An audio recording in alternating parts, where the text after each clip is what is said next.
Hello' বন্ধু বান্ধৱীসকল, স্বাগতম জনাইছোঁ আছাম জিকে ইউটিউব চেনেললৈ। আজি আপোনালোকৰ বাবে অতি গুৰুত্বপূৰ্ণ কেইটামান কুৱেশ্যন লৈ আহিছোঁ। এইকেইটা কুৱেশ্যন আপোনালোকৰ বাবে বহুত ইম্পৰ্টেণ্ট হয়। আজিৰ প্ৰথম কুৱেশ্যনটো হৈছে, প্ৰাচীন কালত অসমক কি নামেৰে জনা যায়?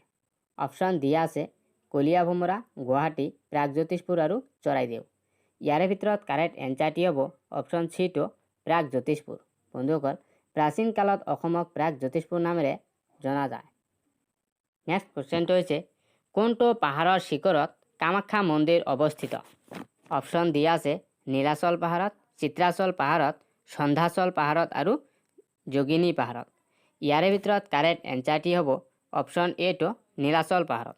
বন্ধুসকল, কামাখ্যা মন্দিৰটো নীলাচল পাহাৰত অৱস্থিত আৰু নীলাচল পাহাৰটো গুৱাহাটীত অৱস্থিত। নেক্সট কুৱেশ্যনটো হৈছে, কোন বছৰত অসমৰ ৰাজধানী শ্বিলঙৰ পৰা দিছপুৰলৈ স্থানান্তৰিত কৰা হৈছিল? অপশ্যন দিয়া আছে 1950 চনত, 1955 চনত, 1971 চনত আৰু 1973 চনত। ইয়াৰে ভিতৰত কাৰেক্ট এনচাৰটি হ'ব অপশ্যন ডিটো 1973ত অসমৰ ৰাজধানী শ্বিলঙৰ পৰা দিছপুৰলৈ স্থানান্তৰিত কৰা হৈছিল। নেক্সট কুৱেশ্যনটো হৈছে, অসমৰ সাহিত্য সভা প্ৰথম প্ৰতিষ্ঠা হৈছিল কেতিয়া প্ৰতিষ্ঠা হৈছিল?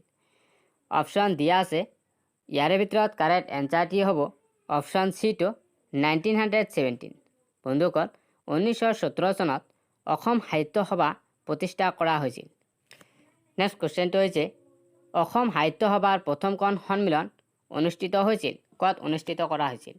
অপশ্যন দিয়া আছে কামৰূপ, শিৱসাগৰ, বৰপেটা আৰু ধুবুৰী। ইয়াৰে ভিতৰত কাৰেক্ট এনচাৰটি হ'ব অপশ্যন বিটো শিৱসাগৰত। বন্ধুসকল, অসম সাহিত্য সভাৰ প্ৰথমখন অধিৱেশন শিৱসাগৰত অনুষ্ঠিত কৰা হৈছিল। নেক্সট কুৱেশ্যনটো হৈছে, অসম সাহিত্য সভাৰ প্ৰথম সভাপতি কোন আছিল? অপশ্যন দিয়া আছে লক্ষীনাথ বেজবৰুৱা, পদ্মনাথ গোহাঁই বৰুৱা, হেমচন্দ্ৰ গোস্বামী আৰু ৰজনীকান্ত বৰদলৈ। ইয়াৰে ভিতৰত কাৰেক্ট এনচাৰটি হ'ব অপশ্যন বিটো পদ্মনাথ গোহাঁই বৰুৱা। বন্ধুসকল, পদ্মনাথ গোহাঁই বৰুৱা আছিল অসম সাহিত্য সভাৰ প্ৰথমখন সভাপতি। নেক্সট কুৱেশ্যনটো হৈছে, অসমৰ মুঠ ৰাষ্ট্ৰীয় উদ্যান কেইখন? অপশ্যন দিয়া আছে 3খন, 4খন, 6খন আৰু 7খন। ইয়াৰে ভিতৰত কাৰেক্ট এনচাৰটি হ'ব অপশ্যন ডিটো 7খন। বন্ধুসকল, অসমৰ মুঠ ৰাষ্ট্ৰীয় উদ্যান 7খন। নেক্সট কুৱেশ্যনটো হৈছে, ব্ৰহ্মপুত্ৰ নদীৰ ওপৰত মুঠ দলংৰ সংখ্যা কিমান? অপশ্যন দিয়া আছে 4খন, 5খন, 6খন আৰু 7খন। ইয়াৰে ভিতৰত কাৰেক্ট এনচাৰটি হ'ব অপশ্যন চিটো 6খন।